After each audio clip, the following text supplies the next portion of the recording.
Bonsoir tout le monde, j'espère que vous allez bien. Merci d'être au rendez-vous pour le lancement du roman En Mars de Marjane Bérard, qui est avec nous ce soir. Oups.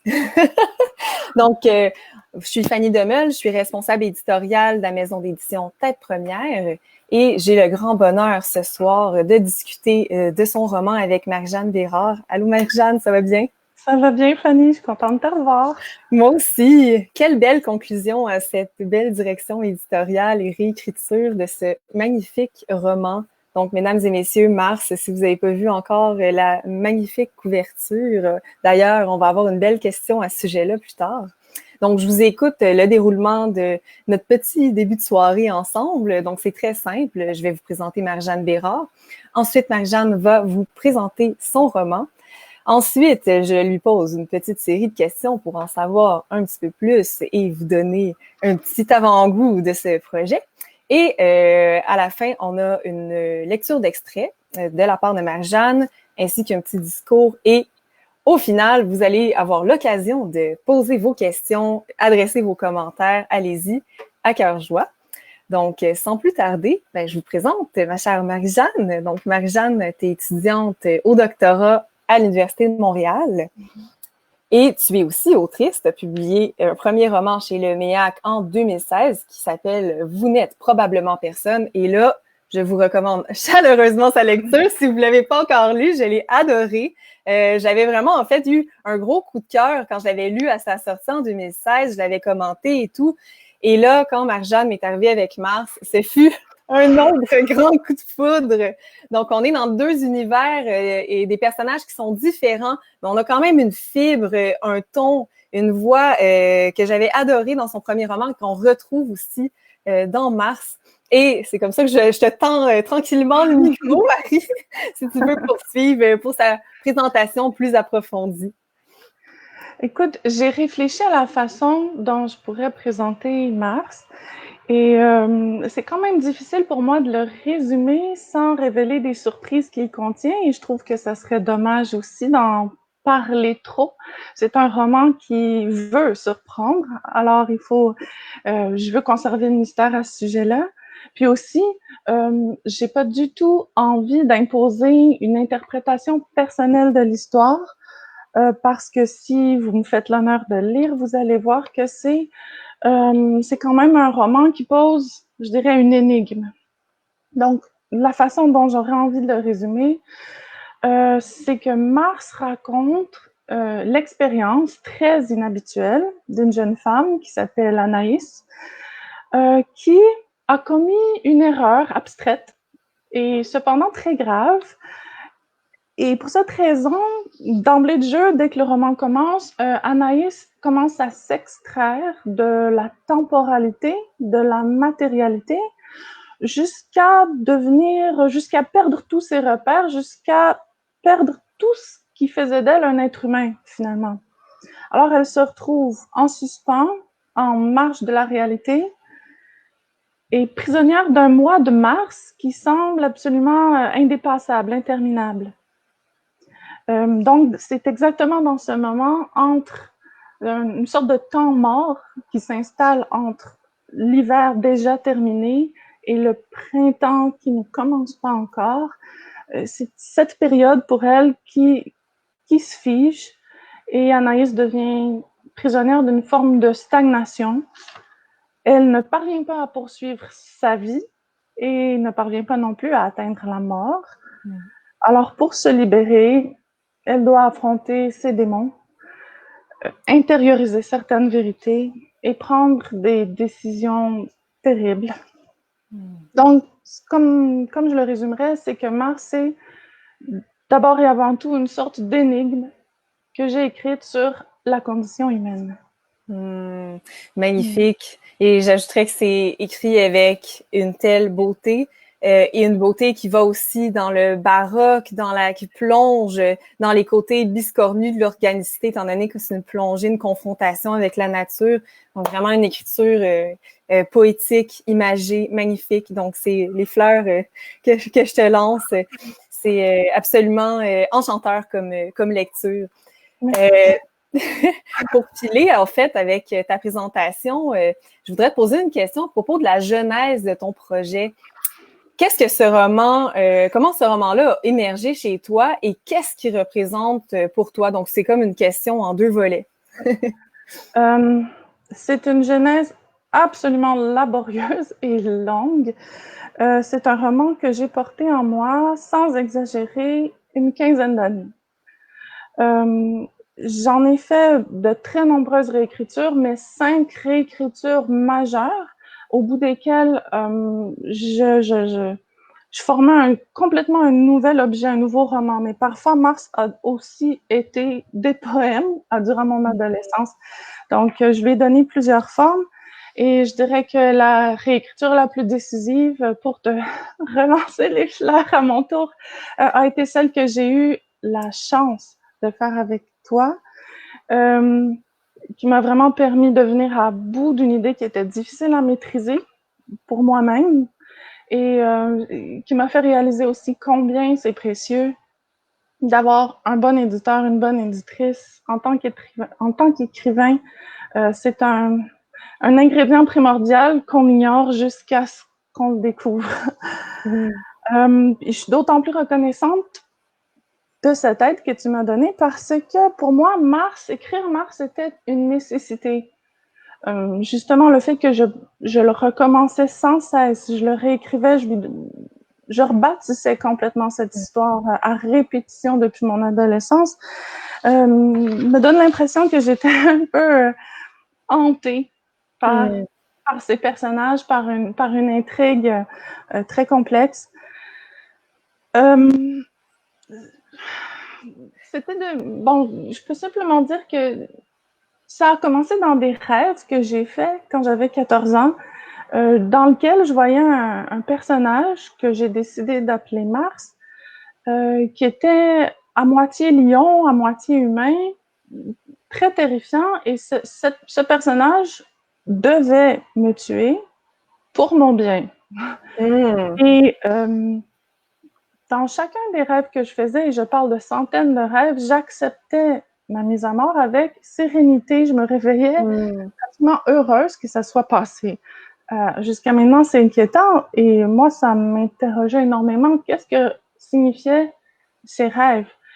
Et alors, la seule solution que j'ai trouvée, c'est d'explorer Mars ou l'idée que ces rêves semaient en moi, en écrivant, en dessinant, en retravaillant l'histoire jusqu'à ce que je puisse aboutir à ce petit roman c'est comme un monstre qui est enfin extériorisé de ma tête. Wow. Ouais. C'est bien dit.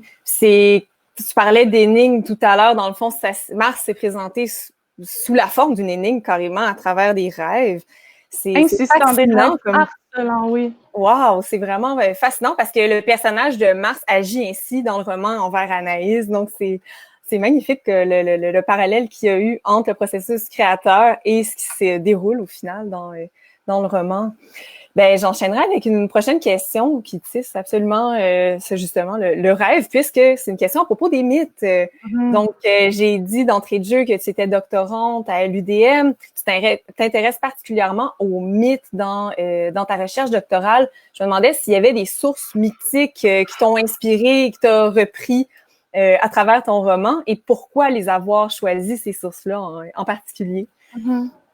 Je peux reconnaître des sources en filigrane de l'histoire, à l'origine peut-être, ou qui, pendant l'écriture, ont nourri mon imaginaire, mon imagination et mon écriture, mais il a fallu que je fasse un travail pour les reconnaître. Donc, s'il y a des sources, elles sont d'origine inconsciente à la base. Ce que je reconnais, c'est que, bon, personnellement, les monstres de la mythologie me fascinent et occupent un très grand espace dans mon esprit. Je peux penser, par exemple, aux sirènes, aux harpies, à toutes les vouivres aussi du Moyen-Âge. Et parmi ces figures-là, il y a entre autres le Minotaure, qui me terrifie, je vais vous avouer. C'est un être qui a l'air humain, mais qui est surmonté par une tête de taureau, si on se rappelle la mythologie. Et c'est donc une sorte de créature qui a une apparence trompeuse, une apparence humaine, mais qui forcément pense comme un animal. Et le mélange entre l'animalité et l'humanité me fascine, m'intéresse, parce que j'ai l'impression que ces figures-là monstrueuses nous renseignent énormément sur certains aspects de notre psyché ou de notre réalité en tant qu'humain, notre côté animal. Donc, la rencontre avec ce monstre-là dans Mars, ça signifie cette rencontre-là, dans le fond, que tu exprimes à travers la reprise de la figure monstrueuse. Le monstre. C'est l'entre-deux. Oui, le monstre, c'est l'entre-deux, mais j'ai réfléchi à la question et je me dis, forcément, les choses qui nous font peur sont presque toujours des projections. Et après moi, le monstre, surtout dans Mars, c'est une incarnation d'un aspect inavoué de la protagoniste. Je pense que dans plusieurs histoires aussi, les monstres sont des projections d'instincts, de désirs inavouables ou de sentiments très noirs qu'on peut avoir, dont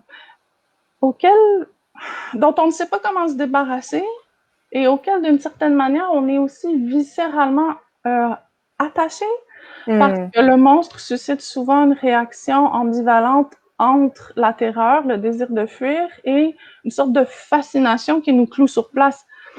Et justement, c'est vraiment ce qu'Anaïs ressent face à Mars. Ouais. L'attraction-répulsion insoluble. Oui. Et donc, j'imagine que dans la majorité des cas, mais surtout dans ce cas-ci, la confrontation au monstre, oblige un profond travail sur soi. C'est ce que ça met en scène, à mon avis. Magnifique. C'est l'initiateur d'un rythme initiatique, en quelque sorte. Oui. Magnifique. Ben, pour poursuivre sur le mythe et sur le monstre, Pierre Brunel, mythologue, parlait d'une fonction utilitaire au mythe, une fonction qui nous aide à comprendre le monde et à comprendre notre existence et aussi notre existence dans l'ordre du monde. Ben, selon toi, à quoi pourrait servir le mythe aujourd'hui en 2020? En 2020, le mythe sert exactement à la même chose qu'il servait il y a 3000 ans, c'est mon opinion. La même chose à laquelle il va servir dans des centaines et des centaines d'années, tant que l'humain sera doté de cette psyché complexe. À mon avis, le mythe est un langage privilégié que l'humain a élaboré pour parler de choses qu'on ne peut pas ou qu'on ne doit pas analyser rationnellement. Je pense qu'il n'y a pas, en dépit de sa grande importance, il n'y a pas que la raison qui puisse nous permettre de comprendre le monde. L'exemple que j'ai, c'est qu'il y a parfois rien de mieux pour étouffer un phénomène et pour s'empêcher de le comprendre que de l'analyser froidement, un peu comme quand on fait l'autopsie d'un cadavre. Ça ne nous permet pas de comprendre quelle est la créature lorsqu'elle est en vie. Donc, je pense que le mythe, c'est une façon privilégiée de raconter, de mettre en scène les aspects les plus troublants de la psyché humaine, des aspects qu'on doit absolument comprendre, mais qui doivent peut-être demeurer un peu dans l'ombre pour pas nous traumatiser. Et ce que j'aime surtout du mythe, c'est que donc il nous amène à une compréhension à travers l'instinct, grâce à l'émotion intense, et il peut garantir aussi une compréhension évolutive, c'est-à-dire que on peut relire et relire un mythe et le comprendre de différentes façons selon notre degré de maturité intellectuelle ou affective. À mon avis, c'est un outil qui est absolument merveilleux et indispensable. Puis, c'est ce qui fait en sorte sa malléabilité, sa plasticité, qui permet les reprises et adaptations diverses, qui fait en sorte qu'on en fait encore aujourd'hui, qu'on les continue en quelque sorte. Oui. Je pense qu'on peut raconter sans arrêt le même mythe Et chaque fois, il va être puissant et efficace et nouveau d'une certaine manière. Je t'avoue que c'est comme ça que j'ai lu ton roman aussi. À chaque fois que je le relisais pour faire la direction éditoriale, j'ai l'impression qu'il y avait des interprétations qui s'ajoutaient, qui surgissaient. Donc, je trouve que c'est beau dans ta manière dont tu as mis le mécanique du mythique à travers ton projet. C'est une de ses grandes forces à mes yeux. Enfin, j'arrive à ma dernière question concernant cette belle œuvre photographique signée Pierre Fudarelli, qui est un photographe basé au Mexique. On vous encourage à aller suivre sa page Facebook et son Instagram. Je vais faire un lien sous notre vidéo pour pouvoir vous faire suivre. Donc, je me demandais pourquoi avoir choisi cette œuvre-là. Qu'est-ce qui t'avait attiré chez cette image absolument troublante, mais en même temps qui a un langage visuel assez esthétisant. Donc, voilà, si tu voulais nous en dire un peu plus. Ce qui est drôle, c'est que j'avais vraiment en tête au départ d'illustrer moi-même la couverture du livre. Sans aucune prétention, seulement parce que, comme je t'ai dit tout à l'heure, toute l'histoire entourant Mars m'a poussé à dessiner énormément. J'en ai sur papier, sur ma tablette. Et puis, chaque fois que je présentais les illustrations, autant à mes proches qu'à toi ou à ton équipe, on me disait que c'était pas du tout assez fort ou en fait représentatif de mon écriture, ce qui m'a surprise moi-même. Mais j'ai fini par comprendre. Et quand, par hasard, je ne sais plus du tout comment je suis tombée sur cette image-là, mais quand j'ai trouvé cette photographie de Pierre Fudarelli, c'était un coup de foudre. J'ai su tout de suite que c'était exactement ce qu'il me fallait pour la couverture de mon roman. Entre autres parce que ça accroche le regard. Je la trouve parfaite. Mais pour le mariage entre, justement, comme tu disais, le côté, l'esthétique, noir, rouge et blanc, c'est tellement classique. Et cette espèce d'ambivalence parce que, oui, on dirait un cadavre, la pâleur suggère la morbidité, la pâleur du corps, la position aussi, qui est presque, qui rappelle le Christ en croix, admettons. Tandis que les petites veines, les capillaires qui s'en élèvent comme des vrilles ou des floraisons, font penser à la Renaissance, au printemps, à la germination. Donc, j'ai l'impression que cette image-là illustre exactement comme je la sentais le mariage entre le passage étrange là, dans le cycle de la mort à la Renaissance. Je ne sais pas si je m'explique. Absolument clair, oui. Puis c'est toute l'ambivalence que j'ai souhaité mettre dans mon roman est parfaitement exprimée, à mon avis, dans cette image-là. Et d'ailleurs, j'ai contacté Pierre Fudarelli. C'est un amour. Oui, on va continuer de collaborer avec lui parce qu'on aime tant ce qu'il fait. Mais oui, je trouve aussi que c'est un parfait prolongement de ce que tu as mis en mots dans ton texte. C'est assez foudroyant, en fait, comment ça parle de ce que tu dis. Oui. Merci pour tout. Merci pour tes super inspirantes réponses. Puis sur ça, je t'invite à lire un extrait. Alors, un instant. L'extrait qui, je pense, introduit le mieux le roman sans trop en révéler. Le cycle débute en mars, non pas en janvier, comme le prétend la Convention, mais en mars, entre l'hiver qui s'étire et le printemps qui tarde. Le commencement et la fin de la vie s'appellent mars. Les dernières fibres des cadavres fermentent tout au long de l'hiver. Les voix mortes râlent sous la couche de neige. Enfin, en mars, tout s'éteint.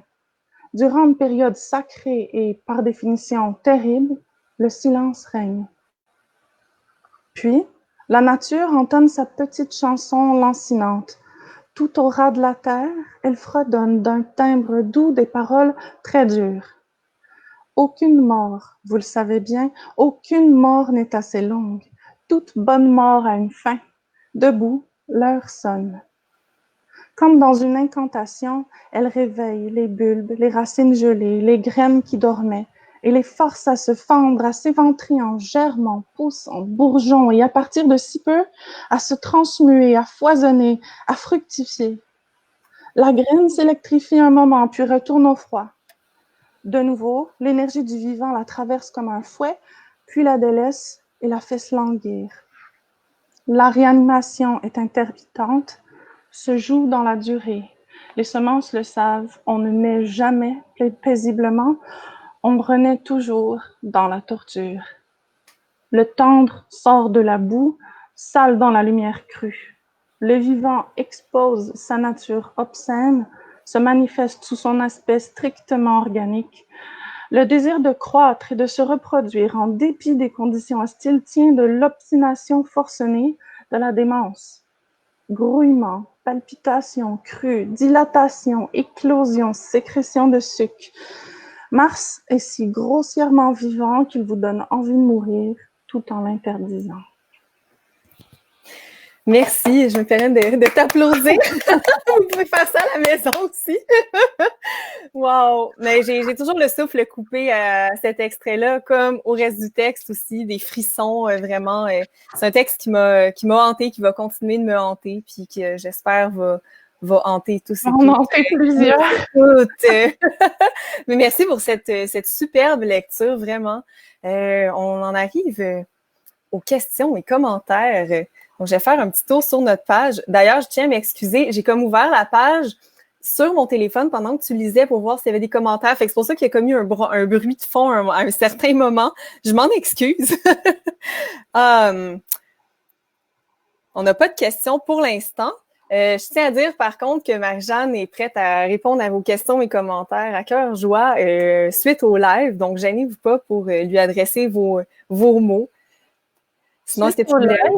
Ou après coup, une fois, si vous faites la lecture, ça me fait toujours plaisir d'avoir n'importe quel retour. Toutes sortes de retours sur les lectures, c'est extrêmement enrichissant quand on est un auteur. Je pense que tu es d'accord, Fanny. Tout à fait. Mon chapeau d'autrice dit un gros oui. C'est honnêtement le plus beau cadeau qu'on peut avoir, un dialogue avec des gens qui nous lisent. Ça, pour moi, ça fait sens à ce que je fais. C'est vraiment un bien inestimable. Donc, allez-y. Est-ce que tu voulais ajouter quelque chose? Oui, absolument. D'abord, je veux te remercier pour cette belle rencontre virtuelle et surtout pour m'avoir admise dans la merveilleuse équipe de Tête Première. C'est très senti ce que je dis, c'est une maison enthousiaste, dévouée pour ses auteurs. J'ai vécu une expérience formidable, j'espère en revivre. Ça se renouvelle, je vais dire ce que Éric Simard me disait chez Hamac, ça se renouvelle. Ça serait génial, puis en plus, j'encourage les auteurs qui pourraient envisager cette maison-là de ne surtout pas hésiter. Vous feriez un cadeau à vous-même. Tandis qu'aux lecteurs, écoutez, demain, c'est la journée J'achète un livre québécois, vous le savez sûrement, et on a ouï dire de la part des libraires et de tous les acteurs du milieu du livre qui sont capables de prendre le pouls, que les Québécois lisent davantage d'année en année et surtout qu'il y a un engouement renouvelé pour la littérature québécoise, et ça, c'est un grand cadeau que vous faites non seulement aux auteurs d'ici, mais à la culture d'ici. Alors, je remercie sincèrement tous ceux qui demain vont choisir un livre, d'encourager leur auteur préféré ou en profiter pour en découvrir un nouveau. Et sincèrement, ceux qui aussi me feront l'honneur de découvrir Mars ou mon premier roman, vous n'êtes probablement personne. Je vous remercie sincèrement. Merci pour cette invitation très, très importante. Donc, oui, c'est d'ailleurs une super belle circonstance de pouvoir faire paraître Mars en ce moment, alors que c'est la fête du livre québécois, si on veut, en quelque sorte, en ce moment. Je me permets une autre petite annonce. Donc, on a un collectif de nouvelles qui s'intitule Cruel, qui va paraître bientôt chez Tête Première, un petit scoop que je vous lance comme ça. Donc, on a une autrice que vous connaissez bien qui y participe. Donc, je vous invite à surveiller ça cet automne. Je donne pas de date, je donne quoi que ce soit d'autre, mais j'ai dit ça, j'ai dit rien. Voilà. Maintenant, c'est dans votre tête. Alors, à suivre, Marie-Jeanne Bérard qui nous vient cet automne. avec un autre projet. Donc, merci encore à toute l'équipe chez Tête Première, les personnes qui ont révisé, qui ont fait les corrections d'épreuves et etc. Alexandrine aussi, qui a fait un super beau travail aussi avec moi pour l'organisation de ce lancement ce soir. Donc, Alexandrine, tu nous écoutes en ce moment, donc merci.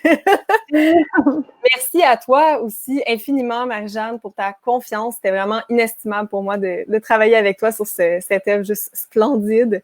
J'ai vraiment hâte que tout le monde la découvre. Et voilà, je souhaite aussi la belle soirée à tout le monde qui nous a écoutés ce soir pour ce lancement et un beau mois d'août. Merci beaucoup. Puis simplement signifier que le live va être disponible après coup. Il va être archivé sur la page de Tête Première. Donc, n'hésitez pas à le faire circuler dans vos réseaux. Vraiment, répandez la bonne nouvelle. Donc, merci beaucoup tout le monde. Puis, bonne soirée. Bonne soirée. Bye Marie-Jeanne, bonne soirée. Salut, merci. à bientôt. À bientôt.